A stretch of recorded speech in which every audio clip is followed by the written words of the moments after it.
Si Bapa, kami mengucap syukur buat setiap berkat Tuhan atas hidup kami.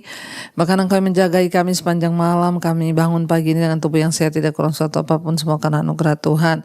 Tuhan, kami ini memulai hari ini dengan dilandasi oleh firman Tuhan, agar hidup kami boleh sungguh-sungguh mengalami kemerdekaan, kami boleh sungguh-sungguh mengalami kehendak dan jamahan Tuhan dalam hidup kami. Kami rindu menggenapi rencana Tuhan dalam hidup kami. Urapi kami, urapi hamba-Mu yang tidak ada apa-apanya. Sampaikan isi hati-Mu Tuhan bagi setiap kami. Dalam nama Yesus kami buka hati bagi firman Tuhan. Haleluya. Amin, amin, amin. Iya. Baik saudara, kita bangun pagi ini dengan tubuh yang sehat, semua karena anugerah Tuhan. Ya, saya percaya bahwa rancangan dan kebaikan Tuhan menyertai kita. Karena itu biarlah kita mau terus rindu untuk mengenal Tuhan lebih dan lebih lagi. Hari ini firman Tuhan terambil dari Ibrani pasal yang ke-6, saudara. Ibrani pasal yang ke-6, saya rindu kita semua baca saudara firman ini mulai ayat yang ke-7 dan ayat yang ke-8. Ibrani 6 ayat 7 dan 8, firman Tuhan berkata begini: Sebab tanah yang menghisap air hujan yang sering turun ke atasnya dan yang menghasilkan tumbuh-tumbuhan yang berguna bagi mereka yang mengerjakannya menerima berkat dari Allah. Tetapi jikalau tanah itu menghasilkan semak duri dan rumput duri, tidaklah ia berguna dan sudah dekat pada kutuk yang akan berakhir dengan pembakaran. Saudara, kalau kita melihat di sini ya, kalau kita membaca dari pasal ini tentang ya orang yang murtad. Ya, orang yang sudah pernah mengenal kasih karunia Tuhan, sudah pernah mengecap kebenaran, sudah pernah mendengar, sudah pernah mengerti, sudah pernah ya tahu tentang Tuhan, tetapi kemudian murtad lagi. Ya, dikatakan di sini saudara, ketika kita mendengar firman, itu Alkitab berkata firman Tuhan itu seperti air. Ya, air itu adalah lambang dari firman Tuhan di dalam Alkitab. Ya, artinya apa saudara? Air itu sumber kehidupan. Ya, kita ini membutuhkan air dalam hidup kita agar kita bisa hidup. Nah, dikatakan di sini sebab tanah yang menghisap air hujan yang sering turun ke atasnya dan yang menghasilkan tumbuh-tumbuhan yang berguna bagi mereka yang mengerjakannya menerima berkat dari Allah. Tanah di sini bicara tentang hati kita. Ya, setiap kali kita mendengarkan firman Tuhan itu sama dengan kita menerima air untuk tanah hati kita. Ya, ketika ada tanah lalu disiram oleh air, maka di situ pasti akan muncul kehidupan. Karena itu dikatakan di sini tanah itu menerima air hujan. Ya, lalu dikatakan di sana apa? Lalu menghasilkan tumbuh-tumbuhan yang berguna. Saudara bisa bayangkan kalau tidak ada hujan saudara, maka tanah itu gersang dan semua yang ada di atasnya akan mati. Tapi karena ada air hujan yang turun ke atasnya, ya, tanah itu bisa menimbulkan bahkan menjadi sumber kehidupan. Di dalam tanah itu ada unsur-unsur hara, unsur-unsur kehidupan di dalamnya. Nah, ketika ketemu dengan air, maka unsur-unsur kehidupan itu akan ya hidup dan bermunculan.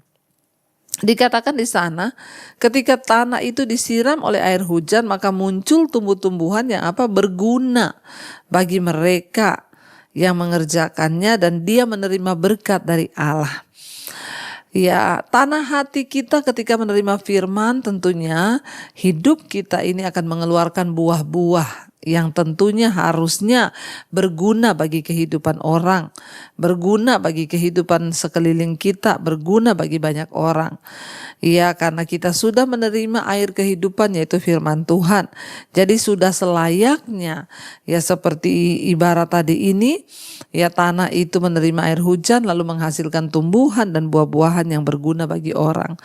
Ya, jadi harusnya kita ini ketika sudah sering mendengar firman, harusnya hidup kita ini juga berdampak bagi orang, berguna bagi orang. Percuma kita sebut diri Kristen kalau hidup ini tidak bisa dirasakan dampaknya bagi orang, saudara ya.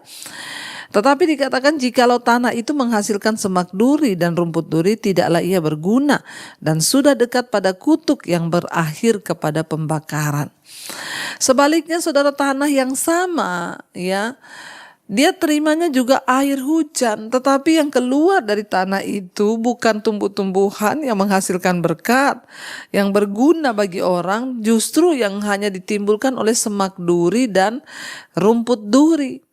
Ya, maka dikatakan di situ, maka tidak akan lama lagi, ya, karena dia tidak berguna, maka dia sudah dekat pada kutuk yang berakhir pada pembakaran.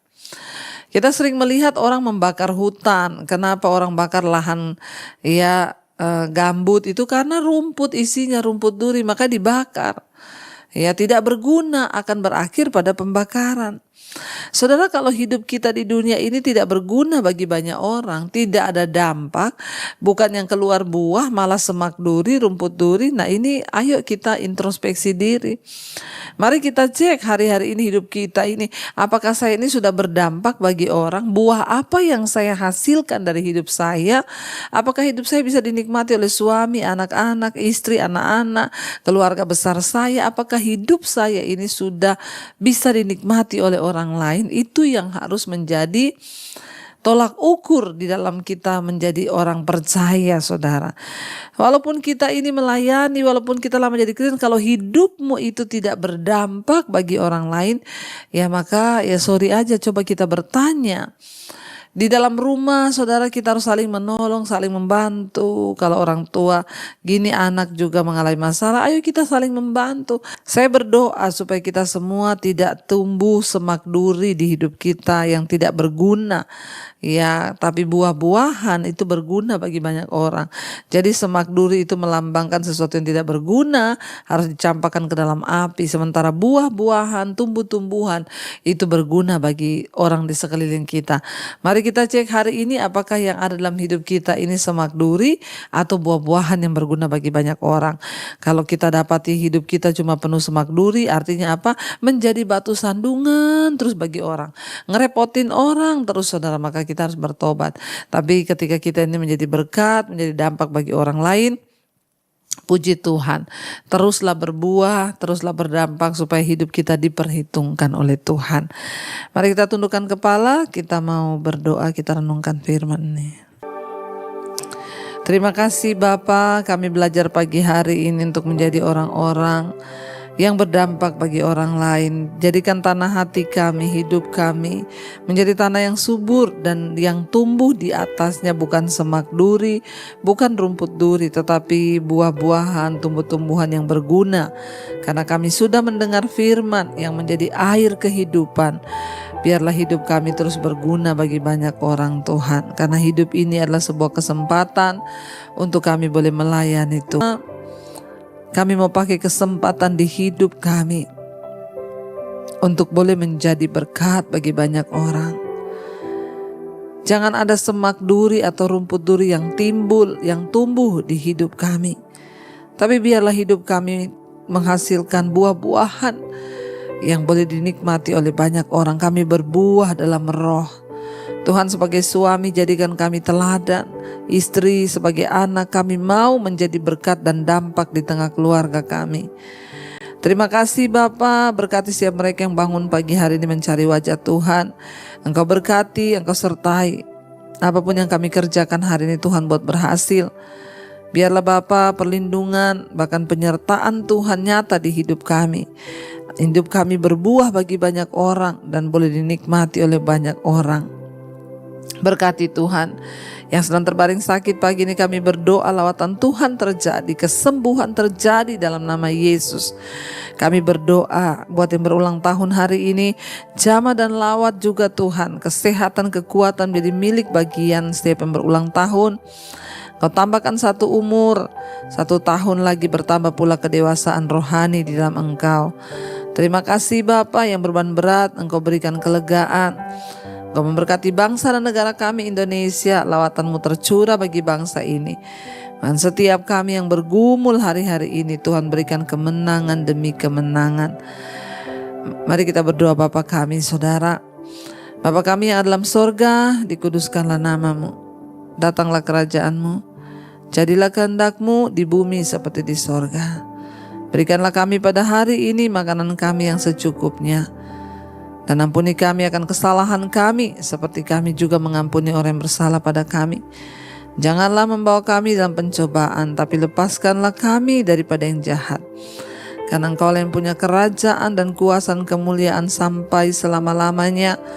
Mari buka hati dan tanganmu saudara, terimalah kiranya berkat dari Allah Bapa, cinta kasih Tuhan Yesus Kristus, penyertaan Allah Roh Kudus yang akan menyertai hidup kita mulai hari ini bahkan sampai kali yang kedua Tuhan Yesus datang menjemput kita. Nama kita tercatat di dalam kitab kehidupan. Di dalam nama Tuhan Yesus Kristus, Allah dan Juru Selamat kita yang hidup. Mari katakan bersama, amin, amin, amin. Tuhan Yesus memberkati, shalom dan selamat. Terima kasih Bapak, kami mengucap syukur buat malam ini kembali Tuhan mempertemukan kami di Mezbah Doa. Semua karena anugerah-Mu berbicara bagi kami, sampaikan isi hati-Mu bagi kami. Urapi hamba-Mu yang tidak ada apa-apanya di dalam nama Tuhan Yesus. Kami berdoa, kami sambut firman Tuhan, haleluya. Amin, amin, amin. Iya, shalom. Selamat malam Bapak Ibu, puji Tuhan, kita kembali berjumpa di Mezbah Doa malam hari ini. Saya percaya kita semua dalam keadaan baik, sehat dan luar biasa. Apapun keadaan kita, ya anugerah dan janji Tuhan selalu ada buat setiap orang yang mau sungguh-sungguh percaya dan berharap. Kita bersyukur di tengah keadaan yang semakin tidak menentu, Tuhan masih pelihara kita, Tuhan masih jagai kita, semuanya berjalan sesuai dalam kendali Tuhan. Iya, baik, saya akan bacakan kesaksian yang sudah masuk terlebih dahulu, dan ya saya percaya ya ketika kita mendengar kesaksian maka iman kita semakin dibangkitkan. Shalom, selamat malam Ibu Debbie. Perkenalkan, nama saya Ibu Lina. Salam kenal. Iya, shalom, salam kenal. Saya mau memberi kesaksian ya beberapa waktu yang lalu, tepatnya ya bulan Maret, saya tiba-tiba merasakan sakit di bagian sekitar dada. Dan kalau sakit itu muncul, sakitnya terasa seperti ada sesuatu yang mengganjal. Sepertinya ada benda ya sebesar uang koin begitu terasa. Dan saya agak susah bernapas, rasanya sakit, dan itu beberapa kali timbul ya, kurang lebih sudah 2 minggu saya merasakan sakitnya. Awalnya saya pikir itu hanya karena masuk angin, tapi kok semakin sering timbul sakitnya itu. Saya ini jemaat Mezbah Doa dan juga Mezbah Syukur. Lalu saya berdoa. Saya meminta kepada Tuhan agar Tuhan memberikan kesembuhan. Saya bilang, Tuhan sembuhkan saya dan tolong hilangkan rasa sakit ini. Dan jika setelah berdoa sampai dengan akhir bulan ini saya tidak merasakan sakit dada lagi, maka saya akan bersaksi di Mezbah Doa. Puji Tuhan Ibu, setelah saya berdoa, saya meminta kepada Tuhan, saya tidak pernah merasakan sakit di dada lagi. Bahkan sampai dengan akhir bulan saya tidak pernah merasa sakit lagi. Sesuai dengan apa yang saya panjatkan dan saya permohonkan kepada Tuhan Yesus sebagai penolong saya dan penolong kita semua, saya mengingat yang Ibu Debbie sampaikan bahwa kita harus belajar untuk hidup mengandalkan Tuhan, karena Tuhan adalah ahli apapun dalam hidup kita. Dan saya tetap berpengharapan selalu hanya pada Tuhan Yesus. Ya, dan kiranya biar kesaksian ini boleh menguatkan setiap orang yang mendengarkannya, dan biarlah hanya nama Tuhan Yesus saja yang ditinggikan. Terima kasih Ibu Debbie, maaf jika kesaksian saya ini agak panjang. Kiranya Tuhan memberkati pelayanan Ibu, rumah tangga, kesehatan Ibu dan seluruh keluarga serta seluruh tim Mezbah Doa dan Mezbah Syukur. Amin, amin, amin. Iya, puji Tuhan Bapak Ibu. Ya, kita percaya bahwa Tuhan itu ada bagi orang-orang yang mengandalkan Dia dan tidak pernah meninggalkan orang yang berharap penuh kepada Dia. Terima kasih Ibu Lina buat kesaksiannya. Tuhan Yesus memberkati, betul. Ya, ketika kita sungguh-sungguh mencari Tuhan, maka Tuhan itu ada bagi setiap kita yang percaya kepada Dia. Iya, baik, kita akan lanjutkan pembacaan firman Tuhan, saudara, dan hari ini kita masih ada di Amsal Pengkhotbah pasal yang ke-7. Ya, dan kemarin kita sampai di ayat yang ke-10 dan sekarang kita lanjut ayat yang ke-11. Pengkhotbah 7 ayat yang ke-11. Hikmat adalah sama baiknya dengan warisan dan merupakan suatu keuntungan bagi orang-orang yang melihat matahari. Ya, dikatakan bahwa hikmat itu sama dengan warisan. Orang yang memiliki hikmat itu sama dengan memiliki warisan dan merupakan suatu keuntungan bagi orang-orang yang melihat matahari. Ya, jadi kalau kita punya hikmat itu ya sama dengan kita itu mendapat warisan. Hikmat dan warisan itu sama berharganya. Ayat yang ke-12, karena perlindungan hikmat adalah seperti perlindungan uang, dan beruntunglah yang mengetahui bahwa hikmat memelihara hidup pemilik-pemiliknya. Ayat ini berkata bahwa perlindungan hikmat itu seperti perlindungan uang, ya. Kalau kita menaruh harap kepada uang, Alkitab berkata terkutuklah orang yang mengharapkan, mengandalkan kekuatannya, kekayaannya. Tetapi hikmat ini ternyata hikmat memiliki juga ya dampak yang luar biasa, sebab dikatakan hikmat itu sanggup memelihara hidup para pemiliknya. Hikmat itu ya adalah sebuah perlindungan, karena orang yang hidup dengan hikmat Tuhan dia terbebas dari masalah, dia terlepas dari jerat-jerat iblis, ya. Jadi hikmat itu memelihara hidup pemiliknya. Karena itu berbahagialah saudara kalau engkau memiliki hikmat, ya. Seperti yang kita tahu, apa itu hikmat? Alkitab berkata dengan jelas, permulaan hikmat ialah takut akan Tuhan, ya. Jadi hikmat itu milik orang-orang yang takut akan Tuhan. Ayat yang ke-13, perhatikanlah pekerjaan Allah. Siapakah dapat meluruskan apa yang dibengkokkannya? Pada hari mujur bergembiralah, tetapi pada hari malang ingatlah bahwa hari malang itu pun dijadikan Allah seperti juga hari mujur, supaya manusia tidak dapat menemukan sesuatu mengenai masa depannya. Ya, dikatakan perhatikanlah pekerjaan Allah. Siapa yang dapat ya meluruskan apa yang sudah dibengkokkan Tuhan? Ya, kita nggak bisa menyelami pekerjaan Allah saudara, karena terlalu kecil pemahaman kita dan Tuhan itu terlalu besar. Kalau Allah sudah membengkokkan, tidak ada yang bisa meluruskan. Kalau Tuhan sudah membuka, tidak ada yang dapat menutup. Kalau Tuhan menutup, tidak ada yang dapat membuka. Dan ayat ini berkata, ya pada hari mujur bergembiralah, tetapi pada hari malang ingat bahwa hari malang itu dijadikan oleh Tuhan. Ya, karena itu seperti juga hari mujur, ya, hari malang itu pun Tuhan izinkan. Kenapa Tuhan izinkan ada hari malang, ada hari mujur? Supaya manusia tidak dapat menemukan, manusia tidak bisa tahu mengenai sesuatu di masa depannya. Agar apa saudara? Karena kita tahu karena manusia tidak tahu apa yang akan terjadi di depannya, makanya dia harus hidup mengandalkan Tuhan, berharap pada Tuhan, dan jangan bersandar pada kekuatannya sendiri. Ayat yang ke-18, dalam hidupku yang sia-sia aku telah melihat segala hal ini. Ada orang yang saleh yang binasa dalam kesalehannya, ada orang fasik yang hidup lama dalam kejahatannya. Ya, jadi pengkhotbah bilang ya dalam hidup ini dia melihat kesia-siaan. Ada orang saleh tapi dia mati dalam kesalehannya. Ada orang yang jahat tapi dia hidup panjang umur di dalam kejahatannya. Ya. Dan pengkhotbah berkata begini, karena itu janganlah terlalu saleh, janganlah perilakumu terlalu berhikmat. Mengapa engkau akan membinasakan dirimu sendiri? Ya, janganlah juga terlalu fasik, janganlah bodoh. Mengapa engkau mau mati sebelum waktumu?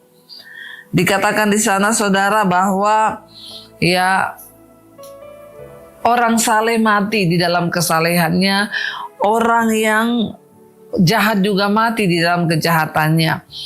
Ya, karena saudara, orang yang saleh itu belum tentu ya adalah orang yang takut akan Tuhan. Orang saleh itu ya bisa jadi orang bisa saleh karena dia berpegang pada hukum ya pemerintah, atau dia hidup di dalam adat istiadat bisa saleh. Makanya Salomo berkata jangan terlalu saleh, tapi kita harus hidup takut akan Tuhan. Karena kesalehan saja tidak cukup. Tidak ada satu kesalehan manusia yang bisa menyelamatkan dia. Orang bisa saleh bukan karena dia takut Tuhan. Bisa saleh. Di luar negeri saudara kita melihat ya orang-orang di luar negeri itu kayaknya baik-baik. Ya, tetapi apakah mereka melakukan segala kebaikan itu karena mereka takut Tuhan? Tidak. Ya, contoh di sana orang kalau mau selingkuh atau kawin lagi sangat berpikir. Tidak seperti di Indonesia. Ya, banyak orang kawin lagi, kawin cerai, cerai, banyak orang selingkuh. Kalau di luar negeri mereka berpikir, kemarin saya pergi ke Australia, ya saya ngobrol dengan salah satu jemaat di sana, dia bilang, iya Bu, di sini orang akan berpikir, kenapa kalau orang selingkuh maka gajinya dipotong. Ya gajinya dipotong dan ya langsung dari pemerintah itu dipotong. Laki-laki hanya dapat 30%, ya 70%-nya itu untuk istri lamanya. Jadi untuk selingkuh orang berpikir, makanya kesalehan itu tidak cukup, tetapi takut akan Tuhan itulah dasar ya. Makanya Salomo bilang jangan terlalu saleh, jangan terlalu fasik.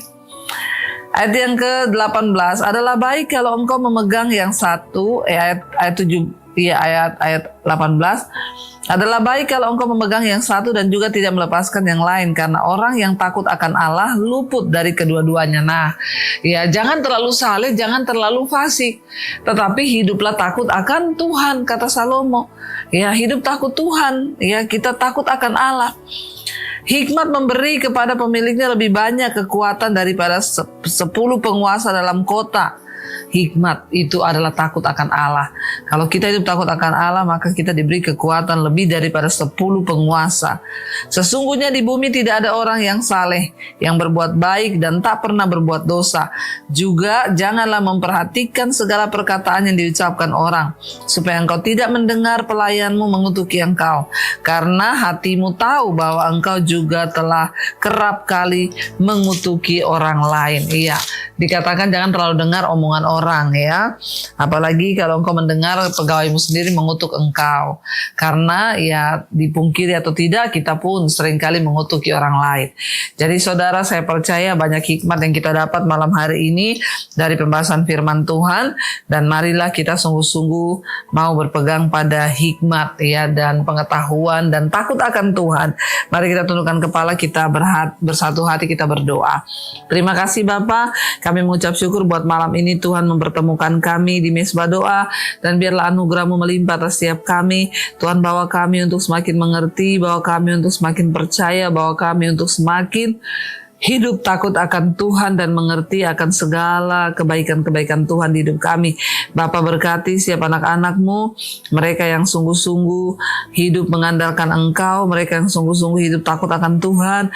Biarlah anugerah Tuhan melimpah, dan biarlah kasih setia Tuhan turun atas kehidupan setiap kami yang mau sungguh-sungguh berjuang dalam iman dan dalam persekutuan dengan Allah. Engkau berkati setiap anak-anak-Mu yang ada dalam masalah, persoalan yang berat, keuangan, masalah keluarga, sakit, penyakit, kesembuhan terjadi bagi mereka yang malam ini mungkin terbaring sakit di rumah sakit, di rumah, di mana saja. Biarlah anugerah Tuhan turun. Pulihkan setiap keluarga yang mencari pekerjaan, ekonomi, Tuhan terlilit hutang piutang, Tuhan turut bekerja mendatangkan kebaikan.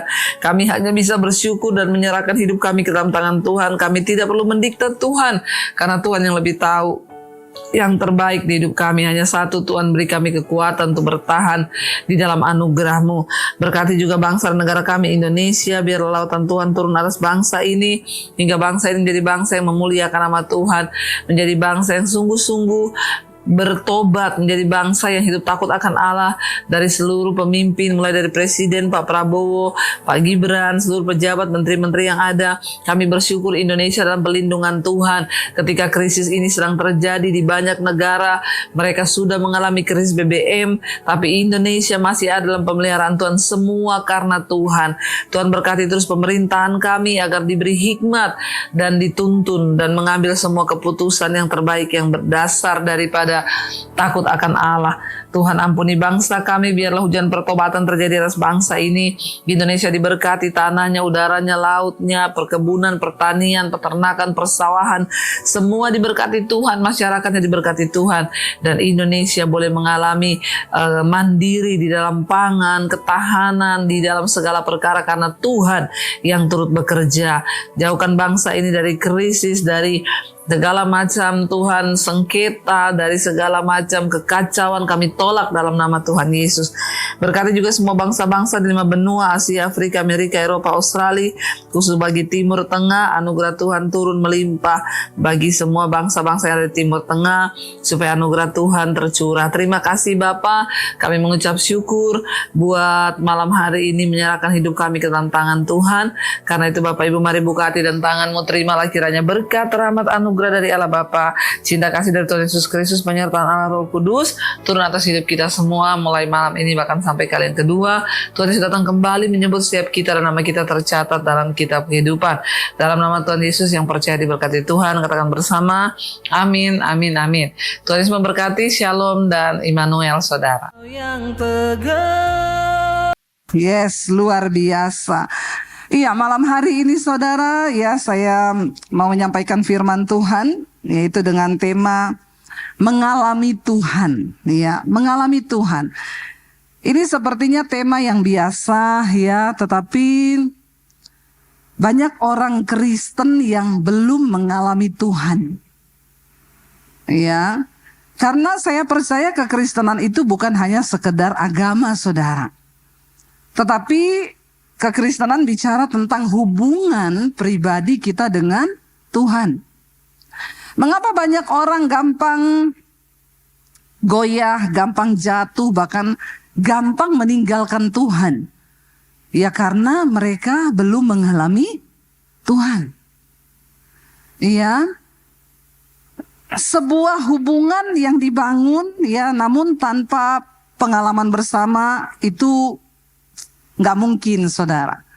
Ya misalnya ada orang ya kenalan cuma di sosial media nih, saudara, pacaran ya, tapi tiap kali mau diajak ketemu, berjumpa pribadi, ya dia nggak mau. Kira-kira tuh hubungan yang sehat atau tidak sehat, saudara? Ya pasti tidak sehat. Kenapa? Karena kita nggak punya pengalaman pribadi. Demikian dengan Tuhan. Pengalaman pribadi dengan Tuhan atau mengalami Tuhan, ya itu adalah sebuah pengalaman yang nyata antara kita dengan Tuhan dan bukan hanya sekedar pengetahuan teologi atau pemahaman doktrin saja. Hari-hari ini banyak orang menjalani agama Kristen itu hanya sekedar sebuah pengalaman, pengetahuan teologi atau pemahaman doktrin. Kalau ditanya, kamu percaya nggak Tuhan itu ada? Saya tanya malam ini, saudara percaya nggak Tuhan ada? Ya, kenapa saudara percaya Tuhan ada? Ya, kenapa saudara percaya Tuhan ada? Ada yang tahu boleh angkat tangan? Nanti dapat sepeda loh. Ya, di mana sepedanya? Di luar, ambil aja, tahu sepedanya siapa itu, pokoknya ambil di luar ya. Jadi kalau kita ditanya lebih lagi, kenapa kamu percaya Tuhan ada? Ya, kenapa saudara? Oh, karena memang ya dari dulu, dari kecil orang tua saya mengajarkan ya Tuhan itu ada. Guru agama saya bilang Tuhan itu ada. Ya, oh saya lihat ya ada matahari, ada bulan, ada bintang, berarti Tuhan itu ada yang menciptakan. Tapi ketika kita mau berkata bahwa Tuhan itu ada, jangan hanya berhenti sampai di situ. Ya, karena itu semua adalah teori-teori yang menyatakan bahwa Tuhan itu ada. Dan semua orang secara universal tahu akan teori itu, saudara. Ya, tapi ketika kita punya iman yang, saya difoto dulu. Sudah ya, jangan foto-foto lagi ya. Saudara, ketika kita ini punya iman yang sungguh kepada Tuhan, ya, ketika kita ditanya sama orang, kalau saya ditanya, ibu percaya nggak Tuhan Yesus itu ada? Ya saya bilang saya percaya banget, nget. Ya kenapa ibu percaya Tuhan itu ada? Ya bukan karena guru agamaku bilang Tuhan ada. Bukan karena saya melihat ada matahari, ada bulan, ada bumi. Ya itu juga memang teori tentang Tuhan itu ada, pencipta itu ada. Tetapi kalau ditanya kenapa ibu percaya Tuhan ada, maka saya akan memulai kesaksian saya di mana saya berjumpa secara pribadi dengan Tuhan. Ketika kita malam ini ditanya percaya nggak Tuhan ada, apakah saudara memiliki kesaksian pribadi tentang engkau berjumpa dengan Tuhan dan itu bisa menjadi sebuah pengalaman yang cukup membuat imanmu itu kuat di dalam Tuhan? Rasul Paulus bilang begini, Tidak ada satu pun yang bisa memisahkan aku dari Kristus. Apakah itu kelaparan, aniaya, ketelanjangan, kemiskinan, kematian sekalipun tidak sanggup membuat aku berpisah dari Kristus. Kenapa? Satu alasannya kata Rasul Paulus, karena aku sudah berjumpa dan mengalami Kristus. Dan itu cukup. Apalagi cuma karena jodoh mau tinggalin Tuhan nih. Ya, nggak mungkin. Anak muda dengar baik-baik ya. Jangan cuma karena jodoh kau tinggalkan Tuhan. Makanya saya kalau ditanya, Bu, itu ada orang mau tinggalin Tuhan. Itu Kristen-Kristen ilegal yang namanya belum tercatat di dalam sorga. Kenapa? Mereka belum punya pengalaman pribadi dengan Tuhan. Nah, kita punya nggak malam ini, saudara? Jangan cuma sekedar kita bilang kita percaya bahwa Tuhan itu ada. Tapi kita nggak punya pengalaman pribadi dengan Tuhan. Setiap kita wajib punya pengalaman pribadi dengan Tuhan. Mengalami Tuhan itu sendiri.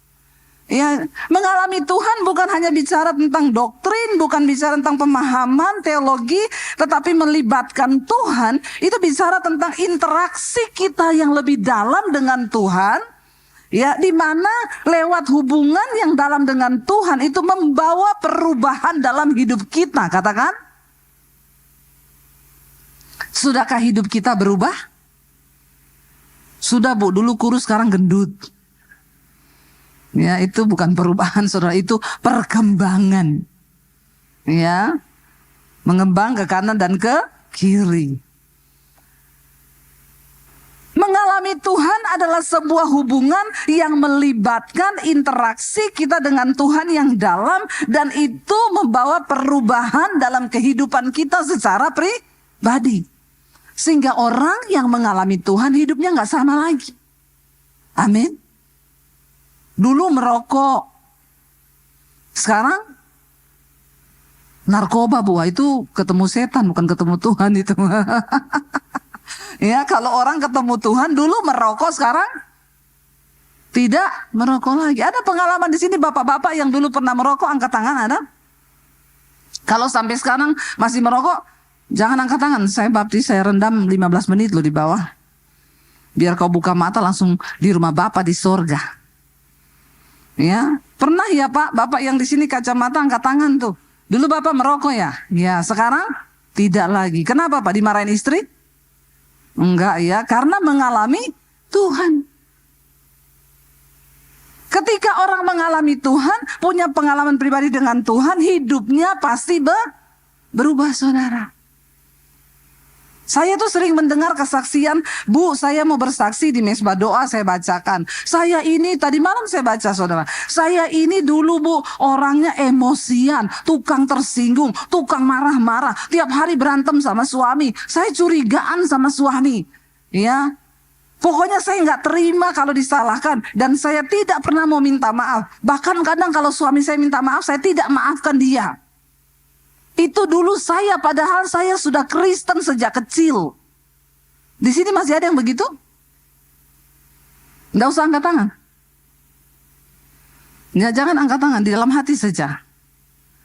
Tapi sejak saya mendengarkan firman Tuhan yang Ibu sampaikan, saya mulai mencari Tuhan. Dan sekarang, Bu, saya sudah mengalami Tuhan. Sekarang saya tidak pemarah lagi, tidak tersinggungan lagi, tidak emosi lagi, tidak sakit hati lagi. Bahkan sekarang kalau saya ribut dengan suami, saya duluan yang minta maaf. Jadi rumah tangga kami sekarang dipenuhi dengan sukacita dan damai sejahtera. Karena aku mengalami Tuhan. Amin, saudara. Ya, ayo kita jadi orang Kristen yang alami Tuhan. Rugi kita jadi Kristen tapi tidak mengalami Tuhan. Iya, alami Tuhan. Karena mengalami Tuhan itu membawa kita dalam satu hubungan yang lebih dalam dengan Tuhan. Dan hasilnya hidup kita pasti berubah. Kalau ada orang Kristen hidupnya gak berubah-berubah, saya tuh bertanya loh, dia ini ketemu Tuhan atau ketemu hantu? Ya, karena Tuhan kalau dibalik-balik jadi hantu loh, saudara. Jangan dibalik-balik, Tuhan tuh tetap Tuhan, amin. Ada orang Kristen puluhan tahun hidupnya nggak berubah. Yang emosi-emosian terus, yang tersinggungan terus, yang mabok-mabok terus, selingkuh terus. Nah ini kekristenan macam apa? Kalau orang ketemu Tuhan, dia pasti mengalami perubahan. Mengalami Tuhan itu lebih dari sekedar belajar tentang Tuhan. Nah orang Kristen sekarang boro-boro ngalamin Tuhan, Bu. Belajar tentang Tuhan aja nggak pernah. Ya, yang baca Alkitab tiap hari siapa? Yang TikTokan tiap hari siapa? Ya, ayo kita jangan hanya belajar tentang Tuhan, tapi mengalami Tuhan secara pribadi. Sehingga kita punya pengalaman pribadi dengan Tuhan. Sehingga kalau kau ketemu orang, aduh dulu ya saya itu hidupnya begini. Tetapi sekarang itu Tuhan tuh dahsyat loh. Saya diubahkan, saya mengalami Tuhan begini. Dan ketika kita mengalami Tuhan, kita punya pengalaman pribadi dengan Tuhan secara pribadi yang lebih dalam, maka kita akan mulai merasakan kehadiran Tuhan, kita mulai mengerti kehendak Tuhan, kita mulai mengerti kasih Tuhan, kita mulai mengalami kuasa Tuhan, saudara. Ya, jangan cuma jadi Kristen yang cuma cari-cari mujizat. Tapi ngalami Tuhan. Karena waktu kita mulai ngalami Tuhan, kita mulai peka terhadap Tuhan. Peka terhadap hati Tuhan. Sehingga orang kalau sudah mengalami Tuhan, dia peka dengan Tuhan, ya dia gak mungkin marah lama-lama. Amin. Suami istri kalau berantem, berapa lama di sini? 3 hari 3 malam gak bicara? Ada di sini masih begitu? Enggak ya? Cuma 5 menit cukup toh? Haleluya ya. Waktu kita punya hubungan dengan Tuhan baik, kita bisa ngerasain hati Tuhan loh. Ketika kita berantem, Tuhan itu enggak senang. Lalu kita enggak sejahtera. Aduh Tuhan ini enggak sejahtera, pasti aku nih ribut sama suamiku. Di sini tuh alarmnya bunyi, saudara. Ya, enggak enak. Kamu tuh jangan lama-lama lo berantem sama suami. Ayo berdamai loh. Ayo berdamai. Karena firman Tuhan berkata, kalau kamu lama-lama berantem sama suami, maka kamu tuh gak berkenan sama Tuhan. Jauh dari berkat Tuhan. Lalu kita cepat-cepat berdamai. Ya, itu orang yang mengalami Tuhan tuh begitu, saudara. Kita akan mulai mengalami kuasa Tuhan karena kita mengerti perasaan Tuhan. Kita peka mendengar suara Tuhan, maka kita akan mulai mengalami Tuhan dan mengalami kuasa Tuhan, saudara.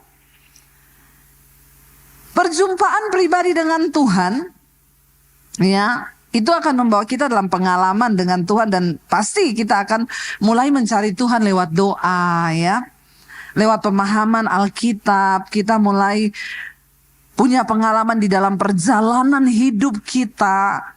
Kenapa kita harus mengalami Tuhan? Karena perjalanan hidup ini melelahkan kalau kita tidak bersama dengan Tuhan, saudara. Capek. Hidup ini kan bukan cuma sekedar tentang cari uang kan? Halo? Hidup ini kan bukan cuma tentang cari pekerjaan.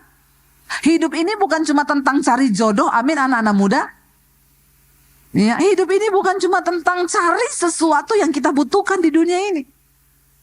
Tapi hidup yang singkat di dunia ini harus kita pakai untuk sungguh-sungguh yang pertama mencari Tuhan, bukan beragama.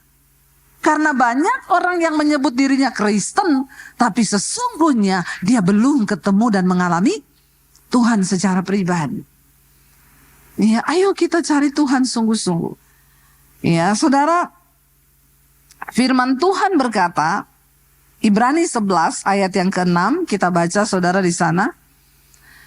Ibrani 11 ayat yang ke-6 firman Tuhan berkata begini, tanpa iman mustahil orang berkenan kepada Elohim, kepada Tuhan. Sebab siapa yang datang kepada Elohim, ia harus percaya bahwa Dia ada dan Dia adalah pemberi upah kepada mereka yang sungguh-sungguh mencari Dia. Perhatikan di sana, tetapi tanpa iman kita tidak mungkin berkenan kepada Tuhan. Oke, malam ini semua sudah punya iman. Angkat tangan yang punya iman kepada Tuhan. Haleluya. Berarti saudara ya mendapatkan perkenanan Tuhan, saudara. Tapi jangan berhenti hanya di punya iman. Kalau mau mengalami dan mendapatkan upah dari Tuhan, kita masuk lebih dalam lagi. Di sana dikatakan, sebab siapa yang datang kepada Tuhan, ia harus percaya bahwa Tuhan itu ada. Dan Tuhan akan memberi upah kepada semua orang yang sungguh-sungguh mencari Dia. Tapi banyak orang cuma, ya udahlah yang penting ke gereja hari Minggu. Yang penting kita nggak nyakiti orang ya. Jangan utang nggak bayar. Di sini ada yang utang nggak bayar? Angkat tangan. Nanti saya biarin. Bukan saya bayarin, saya biarin nanti. Ya. Tapi lebih dari itu, saudara, kenapa kita harus cari Tuhan sungguh-sungguh? Karena ayat ini berkata, orang yang sungguh-sungguh cari Tuhan dapat apa? Upah. Kalau Tuhan yang kasih kita upah, kira-kira upahnya itu ya upah yang wow apa tidak, saudara? Bukan cuma wow, tapi wow. Coba bilang. Nah gitu ya. Orang Makassar EDD ya. Semangat nih. Ya. Jadi saudara, kalau Tuhan yang kasih upah, ya kita dikasih upah sama manusia saja kita seneng loh. Apalagi yang kasih kita upah itu Tuhan. Jadi jangan hanya berhenti di beriman, jangan hanya berhenti di percaya, tapi ayat ini berkata cari Tuhan sungguh-sungguh. Karena tidak semua orang yang percaya sama Tuhan, mereka mencari Tuhan. Tidak semua, saudara. Ada orang yang cuma hidup kekristenannya ya biasa-biasa aja. Semua orang yang namanya tercatat di dalam Alkitab, mereka bukan orang Kristen yang rata-rata seperti pada umumnya, saudara. Semua nama-nama orang yang tercatat di dalam Alkitab, mereka adalah orang-orang yang mencari Tuhan dengan sungguh-sungguh dan dengan segenap hati mereka. Dan karena itu ada upah yang mereka dapat. Makanya kalau kita cuma jadi Kristen pas-pasan, tapi pengen dapat upah, pengen doanya dijawab, pengen ininya dijawab, ya nggak mungkin, jauh itu. Ayo kita mulai percaya. Ayat ini berkata bahwa Tuhan memberi upah kepada orang-orang yang sungguh-sungguh mencari Dia. Saudara, di dalam Alkitab ada satu kisah dari seorang wanita, seorang perempuan yang mengalami Tuhan di dalam hidupnya, saudara. Ya, kalau kita lihat, saudara, di dalam Alkitab seorang wanita, dia menjamah jubah Yesus, itu ada di dalam Markus ya. Kita buka bersama Injil Markus pasal yang kelima. Ayat 24 sampai ayat 34, saudara. Ya, Markus 5 ayat 24 sampai ayat 34. Kita baca bersama. 1, 2, 3. Yesus pergi bersamanya dan orang banyak itu berdesak-desakan terus mengikutinya. Ayat berikutnya dikatakan 26.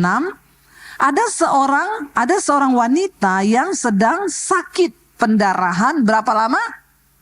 12 tahun. Saudara, orang sakit pendarahan jangankan bicara 12 tahun. Ya, kita perempuan biasanya bulanan setiap bulan. Kalau pendarahannya itu agak banyak, kita pusing loh, benar nggak? Pusing, sakit kepala, lemes. Ya, itu cuma 3 hari apa 4 hari. Kalau 1 bulan, aduh saya udah nggak bisa bayangkan. Saya ini termasuk orang yang kurang darah. Ya, kalau datang drop, saudara, waduh itu saya bisa pusing, vertigo, keliengan. Ini perempuan, dia mengalami pendarahan berapa lama? 12 tahun. 1 tahun berapa bulan? 12 bulan. Ini 12 tahun. Ya, coba tolong kita bayangkan dulu dengan pikiran kita. Itu waktu yang lama enggak 12 tahun? Lama, kalau cicil rumah itu udah lunas 2 ya. Ambil KPR, saudara ya. 12 tahun dia mengalami sakit pendarahan. Saya sudah membayangkan, kita pasti ketemu orang yang sakit pendarahan 12 tahun. Pertama, kurus krempeng. Kedua, pucet pasti. Ya. Dan yang ketiga, lemas, tidak ada tenaga itu. Lalu dikatakan ayat yang berikutnya di sana, ia semakin menderita meski telah berobat. Dia bukan tidak berobat, dia pergi berobat. Dia ada usaha untuk menyembuhkan sakitnya. Dia pergi kunjungi berapa tabib, dokter demi dokter, dicoba semua, saudara. Ya, semua dia coba tabib, ia telah menghabiskan semua apa? Harta miliknya habis, ya. Tetapi tidak, malah makin kasihan, saudara. Dia habiskan semua hartanya. Mungkin tadi wanita ini ya orang yang cukup kaya karena dia ganti-ganti tabib. Orang kaya itu kan luar biasa, saudara ya. Kalau di Jakarta ini, saudara ya, orang kalau kaya batuk satu kali Singapura. Ya, kenapa? Kaya, uang banyak toh. Kalau besok nggak sembuh 2 kali Penang. Ya, karena banyak uang, saudara. Ya, dia berobat ke dokter mana yang dia mau. Ya beda kalau orang nggak ada duit, saudara. Biar udah batuk-batuk, muntah-muntah, menggigil, ya dalam nama Yesus, darah Yesus, ya. Nggak ada duit soalnya mau berobat, ya. Tapi orang kaya, sampai saya pernah ketemu satu orang, dia konseling sama saya. Bu, saya mau konseling sama ibu. Kenapa? Jadi saya itu, Bu, saya rasa saya ini sakit, Bu. Tapi saya sudah berobat di dokter Jakarta, kata dia enggak ada sakit. Padahal saya ini enggak bisa tidur kalau malam, badan saya enggak enak. Tapi saya periksa di Jakarta, katanya enggak ada sakit. Saya pergi ke Singapura, Bu. Dokter Singapura juga bilang saya enggak ada sakit. Saya pindah ke Penang, Bu. Dokter di sana juga bilang enggak ada sakit. Itu menurut ibu bagaimana? Saya bilang, ibu sakit jiwa. Semua dokter bilang dia tidak ada sakit, dia merasa sakit terus. Ya, dia pengen dibilang ada sakit, saudara. Padahal memang tidak ada sakit, cuma mungkin banyak khawatir, jadi stres dia. Kalau Alkitab berkata perempuan ini berobat dari satu tabib ke tabib yang lain, berarti dia punya cukup harta. Dia punya uang. Ya. Jangan sampai, saudara, kita kumpulin duit hanya untuk berobat, habis semuanya karena kita tidak mencari Tuhan. Ingat loh ya, kita dikasih kekuatan hari ini bisa cari duit, itu kekuatan dari Tuhan. Tapi kalau kita nggak cari Tuhan, bahaya, saudara, bisa habis semuanya hanya untuk berobat. Alkitab berkata dia habiskan semua harta miliknya, rumah udah dijual, mobil dijual, semuanya dijual, habis, ludes, des. Tidak semakin baik, tapi semakin parah. Parah, saudara. Lalu Alkitab berkata begini, ayat yang berikutnya. Ia apa? Sudah mendengar berita tentang siapa? Yesus. Maka ia mendekatinya dari belakang dan menjamah jubahnya. Jadi selama ini ternyata perempuan itu mendengar cerita-cerita orang tentang Tuhan Yesus. Waktu itu Yesus berkunjung dari kota ke kota. Ada yang cerita sama dia, kamu tahu nggak? Besok Yesus itu mau datang ke sini loh. Dia ya di kota sana kemarin dia sembuhkan orang lumpuh berjalan, orang mati bangkit, orang yang buta melihat. Ketika perempuan ini mendengar cerita tentang Yesus, ada iman yang timbul di hatinya karena firman Tuhan berkata iman timbul dari pendengaran. Pendengaran akan firman Tuhan. Amin. Iman itu timbul dari pendengaran. Dan pendengaran akan firman Tuhan. Makanya sering-sering dengar firman Tuhan. Dengar khotbah. Ya.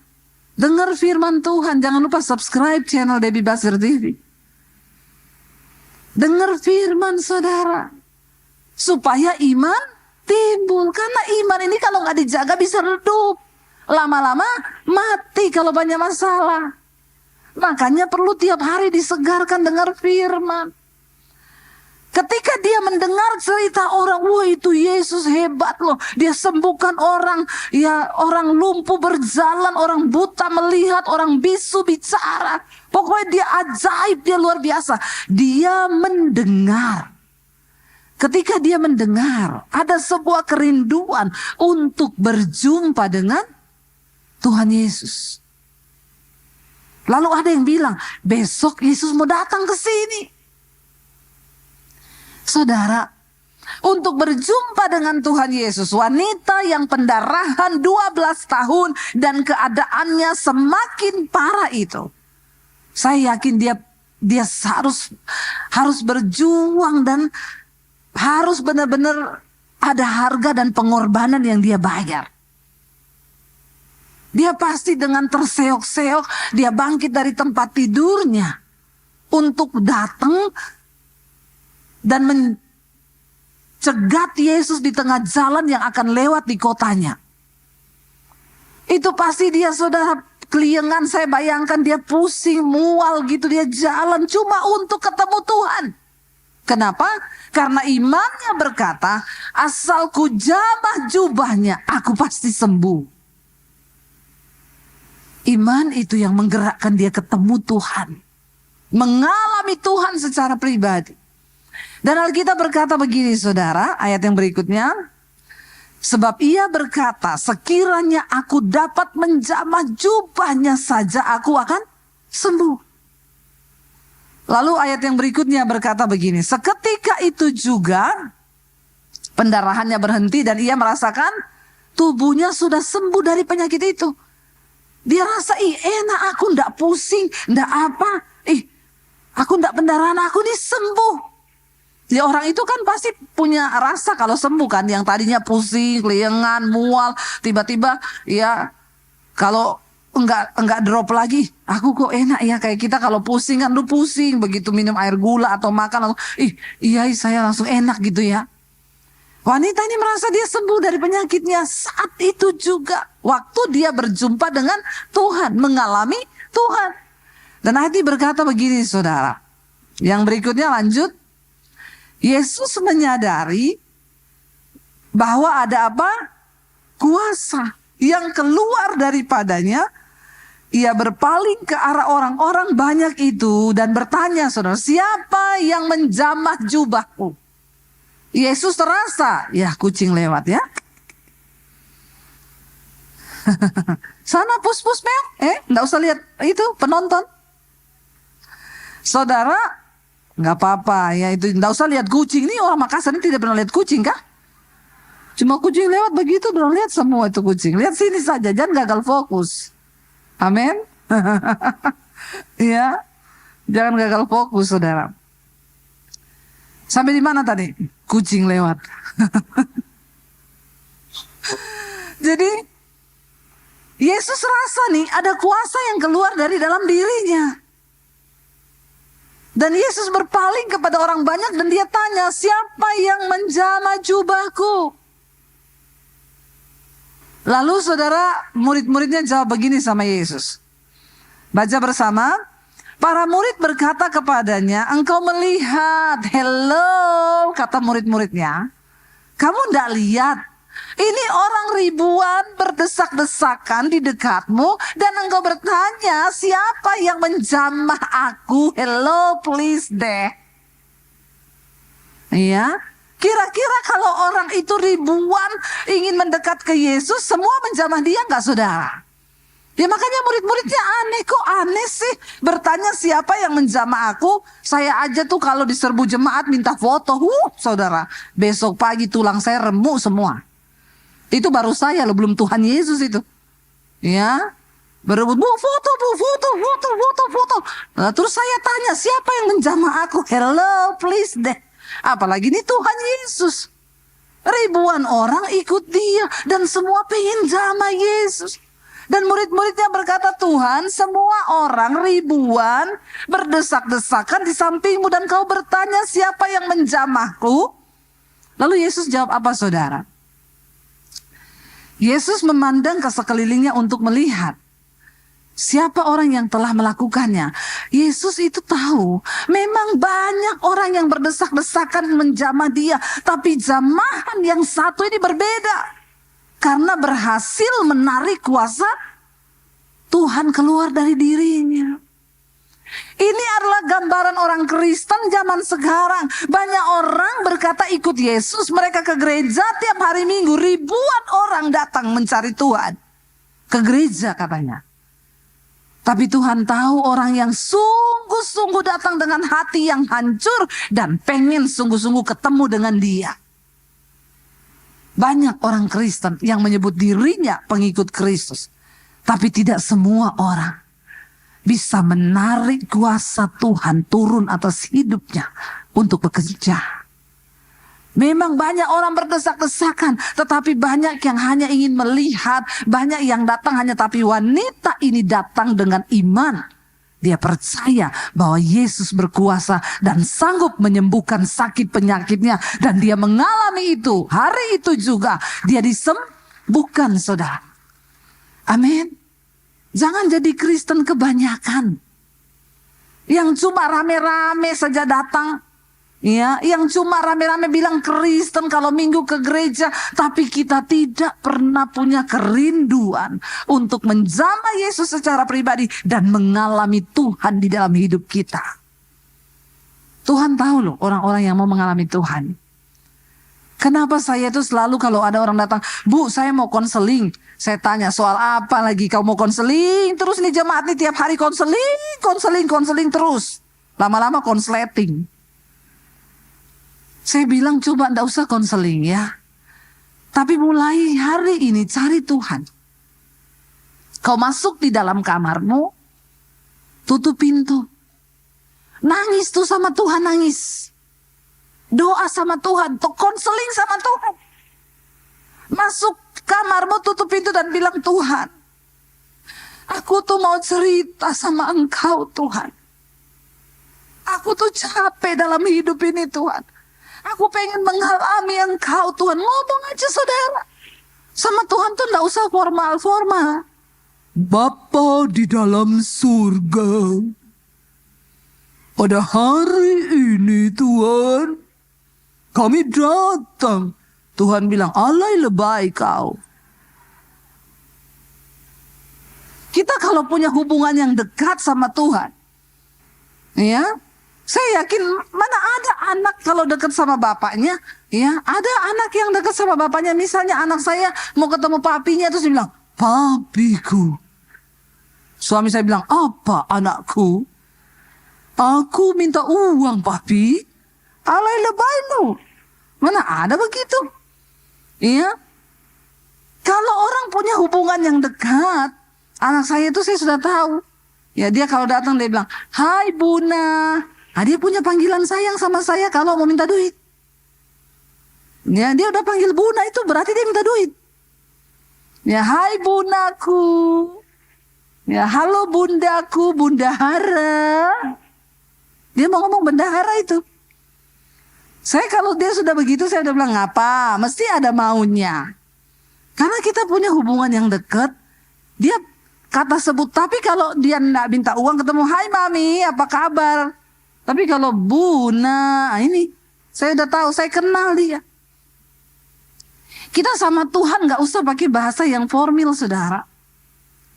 Bahasa air mata pun waktu engkau datang, kau curhat, dia tahu, dia mengerti hatimu, dia tahu keadaanmu. Saya selalu bilang, ayo kurang-kurangilah konseling, amin. Gak usah alay, gak usah lebay, pengennya konseling terus. Orang Kristen yang suka-suka konseling itu pasti tidak baca Alkitab itu. Coba kau baca itu Alkitab, ada semua masalahmu di situ. Dede, tahu adik kau ini? Ya, baca mau kau itu Alkitab. Supaya kita tahu kebenaran. Waktu kita baca Alkitab baru, oh ada ternyata ini di Alkitab. Ada, semua ada. Enggak ada yang enggak ada. Semua masalah hidup kita mulai dari keuangan, berantem, kepahitan, iri hati, perselingkuhan, ada semua di Alkitab. Masalahnya, ya kita mau cari Tuhan dah. Kita mau mengalami Tuhan gak? Ya saya ini dulu bersyukur loh, waktu saya pertama ketemu Yesus, karena saya bukan dari orang Kristen. Jadi kan memang saya enggak punya, dan dulu belum ada handphone, dan saya ini enggak punya banyak kenalan pendeta-pendeta. Saya dilarang keluar rumah, saya enggak boleh ke gereja, apalagi waktu ketahuan saya sudah jadi Kristen. Sama sekali enggak boleh bergaul dengan orang Kristen manapun. Saya bersyukur. Karena itu, saya kalau ada masalah, saya masuk di kamar, saya tutup pintu. Bahkan untuk nangis pun enggak boleh kenceng-kenceng. Kalau ketahuan saya berdoa ditendang, saya habis saya.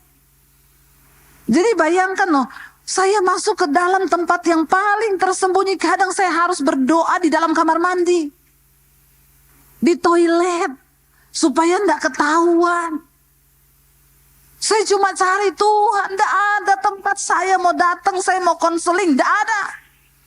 Makanya orang Kristen sekarang itu nggak tumbuh-tumbuh imannya. Apa-apa konseling, apa-apa cari Bu Elisa, apa-apa gini. Ya, cari pendeta, bawa sampah semuanya. Coba cari Tuhan. Awal dari kita mengalami Tuhan adalah dengan mencari Tuhan. Wanita itu mengalami mujizat, dia disembuhkan karena sebuah kerinduan. Dia mendengar tentang Tuhan, ada iman yang timbul, dan ada sebuah kerinduan untuk ketemu Tuhan. Ayo datang di ibadah-ibadah, supaya engkau di-charge lagi, mengalami Tuhan lagi. Banyak orang yang datang sama Yesus waktu itu, ribuan berbondong-bondong, tapi cuma satu orang yang berhasil menarik kuasa Tuhan itu keluar dari dirinya. Makanya Tuhan tanya, siapa yang jamah aku? Murid-muridnya bilang, hello, semua orang menjamah kamu. Tapi Tuhan bilang, jamahan yang satu ini berbeda. Karena aku rasa ada kuasa yang keluar dari tubuhku. Lalu Alkitab berkata begini, Yesus pandang sekelilingnya, dia pengen cari tahu, siapa ini ya? Saudara, waktu kau punya niat mencari Tuhan, maka Yesus itu tertarik dan dia cari kau. Amin. Banyak orang di situ, tapi dia cari siapa yang sudah berhasil menarik kuasaku itu keluar. Dia cari. Lalu Alkitab berkata begini, ayat yang berikutnya, wanita itu ketakutan dan gemetar karena dia tahu apa yang telah terjadi atas dirinya. Dia tahu yang Yesus maksudkan itu dia yang sudah menarik kuasa Tuhan itu turun atas hidupnya dan dia sembuh. Dia tahu, saudara, bahwa dia yang dicari. Dan Alkitab berkata, maka ia datang dan bersujud di kaki Yesus serta mengatakan semua yang terjadi.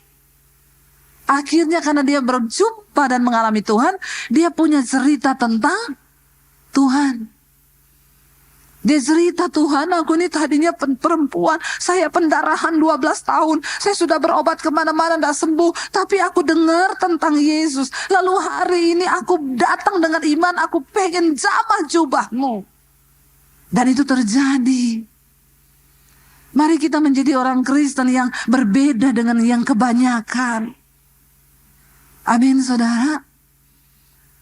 Dan Yesus berkata kepada perempuan itu begini, saudara. Yesus berkata, anakku, imanmu telah menyelamatkanmu. Pergilah dengan damai dan jadilah sembuh dari penyakitmu. Waktu engkau mencari Tuhan, ayat tadi berkata, barang siapa berpaling kepada Tuhan, dia harus percaya bahwa Tuhan itu ada. Dan Tuhan adalah pemberi upah kepada mereka yang sungguh-sungguh mencari Dia. Tuhan selalu memberi upah. Dia tahu hatimu. Malam ini saya tidak tahu saudara datang dengan persoalan apa. Tapi biar kita datang dengan sebuah kerinduan. Kita pengen ketemu Tuhan malam ini. Amin, saudara. Biar kita datang kepada Tuhan dengan sebuah kerinduan. Tuhan, kami yakin dan percaya bahwa Engkau Tuhan yang tidak pernah lalai, tidak pernah gagal. Engkau sanggup melakukan segala perkara di hidup kami. Saya undang para imam musik maju ke depan. Kita akan berdoa malam hari ini. Tidak peduli seberat apa persoalanmu. Enggak peduli selama apa mungkin engkau sudah mencari jalan keluar. Perempuan itu 12 tahun. Dia sudah mencoba mencari dengan kekuatannya. Semua habis, harta habis. Jangan tunggu semuanya habis. Tapi malam ini, jadikan momen malam ini engkau datang untuk mencari Tuhan secara pribadi. Amin, saudara. Biar kita mau datang pada Tuhan. Kita mau bilang, Tuhan, kami pandang wajah-Mu dan kami berseru kepadamu. Karena pertolongan kami itu datang dari Tuhan. Bangkit berdiri bersama saudara. Terima kasih Tuhan Yesus. Bukan dengan kekuatanku kami dapat jalani hidup ini. Hanya dengan kekuatan yang dari Tuhan. Bukan dengan kekuatanku ku dapat jalani hidupku tanpa Tuhan yang di sampingku. Ku tak mampu sendiri. Engkaulah kuatku Tuhan, Engkaulah kuatku, yang menopangku. Sekali lagi katakan, kamu Tuhan, wajah-Mu dan berseru pertolongan. Yes Lord, datang dari-Mu. Peganglah tanganku, jangan lepaskan. Kaulah harapan. Dan lebih lagi berseru, angkat tanganmu pada Tuhan. Pandang wajah Tuhan, cari Tuhan saudara. Cari Tuhan malam hari. Berseru pada Tuhan. Yes Lord Jesus. Peganglah tanganku, jangan lepaskan. Kaulah harapan. Dalam lebih lagi dengan iman katakan, memandang wajah-Mu dan berseru pertolongan. Tidak ada perkara yang mustahil bagi Tuhan. Dia sumber kekuatan. Amin. Jangan lepaskan. Kaulah harapan dalam hidupku. Biar musik saja, mari kita tutup mata dalam hadirat Tuhan saudara. Tuhan suka dengan orang-orang yang mau mencari Dia. Jangan berhenti hanya dipercaya, tapi cari Tuhan. Datang dengan hancur hati kepada Tuhan malam ini. Kita tidak perlu cerita masalah kita kepada orang lain. Kita nggak perlu cerita masalah kita kepada suami, orang tua, kepada anak, kepada siapapun, kepada pendeta. Kita cuma cukup datang di kaki Tuhan dan ceritakan kepada Tuhan. Sebab Dia Bapa yang baik, Bapa yang mengerti setiap isi hatimu, setiap pergumulan. Dan Dia rindu saudara. Dia rindu kita mengalami Dia secara pribadi. Tuhan Yesus rindu kita mengalami kuasa-Nya secara pribadi. Kalau malam hari ini engkau merindukan Tuhan melakukan mujizat atas hidupmu, percayalah Tuhan terlebih rindu untuk melakukan mujizat atas hidupmu. Dia ingin menyatakan kasih-Nya, kuasa-Nya, mujizat-Nya dalam hidupmu saudara. Tapi mungkin engkau tidak pernah mencari Dia. Hari ini datang kepada Tuhan. Katakan dari hatimu, aku percaya Kau sanggup Tuhan. Aku percaya Engkau mau menyatakan kasih-Mu. Engkau mau memegang tangan kami, agar kami tidak berjalan sendiri dalam hidup ini. Engkau yang membutuhkan Tuhan, angkat tanganmu di tempatmu. Katakan saudara, Tuhan Engkau melawat hidup kami pribadi lepas pribadi. Kami percaya kepada Tuhan. Sekali Yesus, tetap Yesus dalam hidup kami. Karena itu mari saudara buka hati dan tanganmu di hadapan Tuhan. Terimalah kiranya berkat, rahmat, anugerah dari Allah Bapa, cinta kasih dari Tuhan Yesus Kristus, penyertaan Allah Roh Kudus yang akan terus menyertai hidup kita. Mulai dari hari ini bahkan sampai kali yang kedua Tuhan Yesus datang kembali, nama kita tercatat di dalam kitab kehidupan.